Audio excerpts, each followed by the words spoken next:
जय श्री राम। रामायण क्विज के 5वें संस्करण में आपका बहुत बहुत स्वागत है। हम प्रतिदिन अतिथि मानस प्रेमियों द्वारा मास पारायण की संक्षिप्त व्याख्या प्रस्तुत करेंगे। तो आइए सुनते हैं आज के आमंत्रित अतिथि द्वारा मास पारायण का सार। जय श्री राम। आप सभी लोगों को मेरा प्रणाम, नमस्कार। जैसा कि आप सभी को विदित है कि श्रावण मास में रामायण की मास पारायण की संक्षिप्त व्याख्या अनवरत जारी है। नवा दर्पण के माध्यम से 15वें मास पारायण की संक्षिप्त व्याख्या करने का मुझे सौभाग्य प्राप्त हुआ है। नवा दर्पण के सभी सम्मानीय आयोजकों का मैं आभार प्रकट करता हूँ। यह मास पारायण मुख्य रूप से रामचंद्र जी के वनगमन पर आधारित है। रामचंद्र जी को यह पता चलता है कि मुझे 15 वर्ष का वनवास प्राप्त हुआ है, तो वे माता कौशल्या के पास जाकर आज्ञा मांगते हैं। तब माता कौशल्या बिना किसी विचार के अपने मन में किसी भी प्रकार का गलत विचार न लाते हुए उन्हें वन जाने की आज्ञा देती हैं। जब सीता जी को यह पता चलता है कि राम जी 14 वर्ष वनवास में रहेंगे, तो सीता जी रामचंद्र जी के पास आती हैं और साथ में वनवास जाने की प्रार्थना करती हैं। रामचंद्र जी उन्हें अनेक प्रकार से समझाते हैं, लेकिन सीता माता नहीं मानती और वे कहती हैं कि यदि मैं अयोध्या में रहती हूँ तो यह जान लीजिए कि मेरे प्राण नहीं बचेंगे। इस बात से रघुनाथ जी अत्यंत व्याकुल हो जाते हैं और अपने साथ चलने का आदेश देते हैं। इधर लक्ष्मण जी को जब पता चलता है कि राम जी वन को जा रहे हैं, वे दौड़े दौड़े राम जी के पास आते हैं और उनके समक्ष खड़े हो जाते हैं और वे कुछ भी नहीं कह पाते हैं। लेकिन रामचंद्र जी उनकी मन की बात को जान लेते हैं और कहते हैं कि मैं तो वन को चला जाऊंगा, पिताश्री अकेले रहेंगे, भरत शत्रुघ्न भी यहाँ नहीं हैं, राजपाट तुम्हें ही संभालना होगा, इसलिए तुमको यहाँ अयोध्या में रहना बहुत अति आवश्यक है। पर लक्ष्मण जी कहते हैं कि आपके चरणों में ही मेरी अयोध्या है, मैंने कभी भी अपने आप को आपसे अलग नहीं माना है। रामचंद्र जी के समझाने के बाद भी लक्ष्मण जी नहीं मानते, तो रामचंद्र जी उन्हें आज्ञा देते हैं कि वन जाने के लिए माता सुमित्रा की आज्ञा लेकर आओ। अब माता सुमित्रा को अपन देखें तो उनको इस घटनाक्रम के बारे में कोई भी जानकारी नहीं है। जैसे ही उन्होंने लक्ष्मण जी को देखा तो उन्होंने लक्ष्मण जी से पूछा कि क्या बात है। उन्होंने पूरी बात बताई। माता सुमित्रा ने कहा कि कैकेयी ने तो ये गलत किया है, लेकिन दूसरी तरफ माता सुमित्रा ये कहती हैं लक्ष्मण जी से कि श्री राम ही तुम्हारे पिता हैं, माता तुम्हारी सीता है, उन्हीं के चरणों में तुम्हारी अयोध्या है, जाओ तुम वन को जाओ, तुम्हारे यहाँ कोई काम नहीं है। इसी दरमियान सुमित्रा जी कहती हैं यह तो मेरा सौभाग्य है जिसका पुत्र राम अनुरागी हो। ये वचन उन्होंने उनको बताया और उन्होंने उनको वन जाने की आज्ञा दी।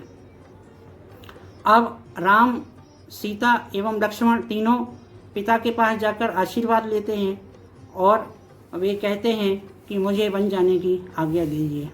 इधर माता कैकेयी कहती हैं कि राम तुम महाराज के अति प्रिय हो, वे तुम्हें वन जाने की आज्ञा नहीं देंगे। तत्पश्चात माता कैकेयी ने तपस्वी की पोशाक लाकर उन्हें दी और उन्होंने उस पोशाक को ग्रहण किया। तब माता सीता, राम और लक्ष्मण जी ने मुनि का वेश धारण किया और माता पिता को शीश नवाकर वहाँ से चल दिए। अयोध्या में दशरथ जी ने अपने मंत्री सुमंत्र को बुलाकर कहा कि तुम दोनों राजकुमारों को रथ में चढ़ाकर केवल वन दिखाकर वापस ले आओ। सुमंत्र ने राजा की आज्ञा मानी और उसका पालन किया। माता सीता लक्ष्मण को रथ में चढ़ाकर अयोध्या को प्रणाम करके चल दिए। इधर सारी प्रजा दुखी हो गई, जनमानुष दुखी हो गए और जनमानुष यह निश्चय करने लगे कि राम के बिना अयोध्या सुनी है। जहाँ श्री राम जी होंगे वहीं सारा समाज होगा और समाज के समस्त नर नारी ने अपना अपना निश्चय किया और अपने अपने घर एवं परिवार को छोड़कर रामचंद्र जी के साथ वन को चल दिए। इस तरह वन प्रस्थान के पहले दिन श्री रघुनाथ जी ने तमसा नदी के किनारे विश्राम किया। विश्राम करने के पश्चात रामचंद्र जी के हृदय में एक प्रजा के प्रेम को देखकर राम जी दुखी हो गए और साथ में आए व्यक्तियों को समझाया और कहा कि आप सभी यहाँ से लौट जाओ, लेकिन प्रजा नहीं मानी और अपने अपने हिसाब से सभी तमसा नदी के किनारे विश्राम करने लगे। जब रात के 2 पहर बीत गए तब रामचंद्र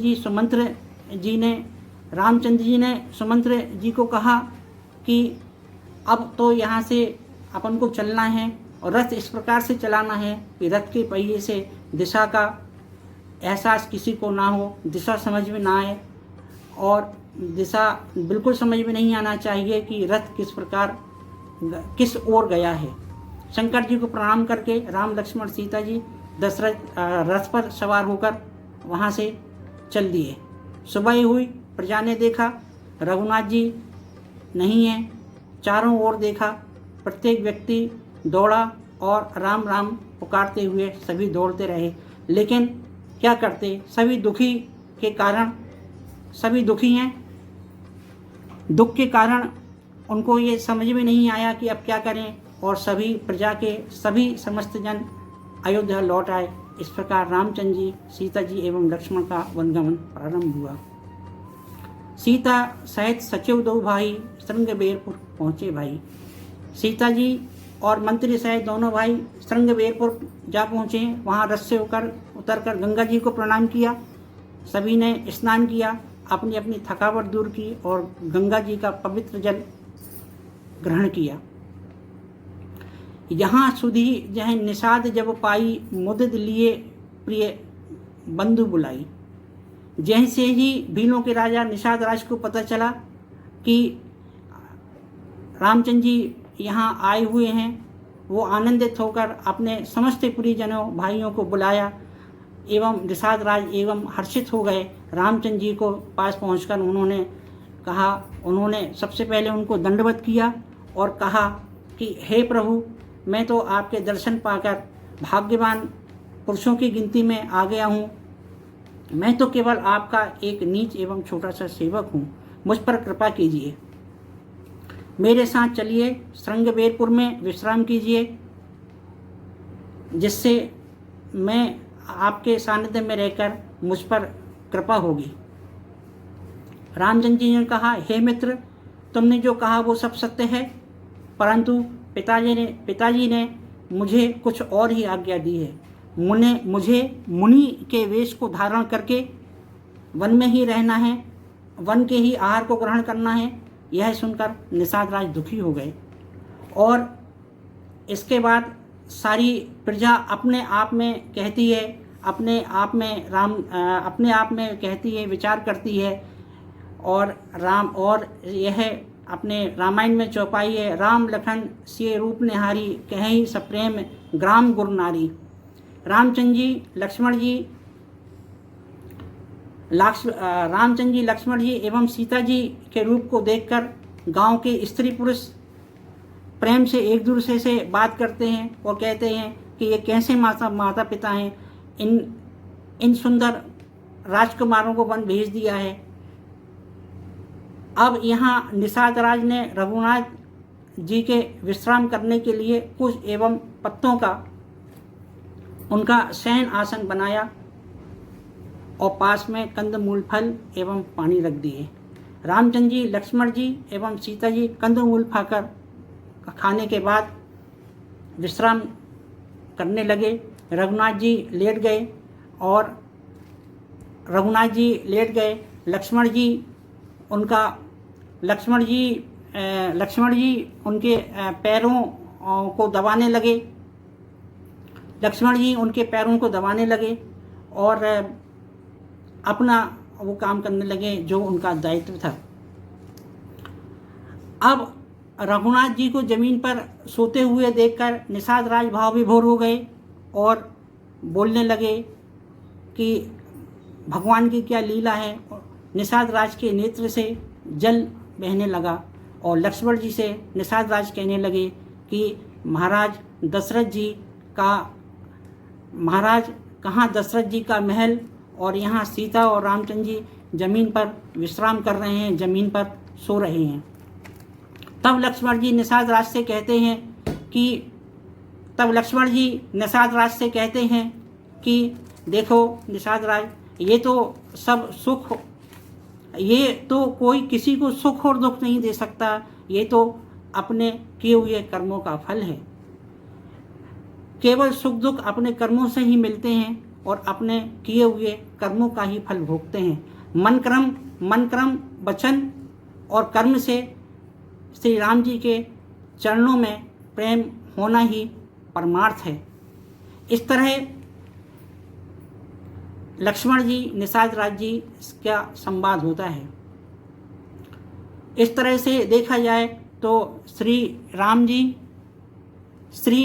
जी परम ब्रह्म हैं। श्री राम जी ने भक्त, भूमि, ब्राह्मण और गो देवताओं के हित के लिए मनुष्य शरीर का धारण किया है और इस प्रकार से अनेक लीलाएं की हैं।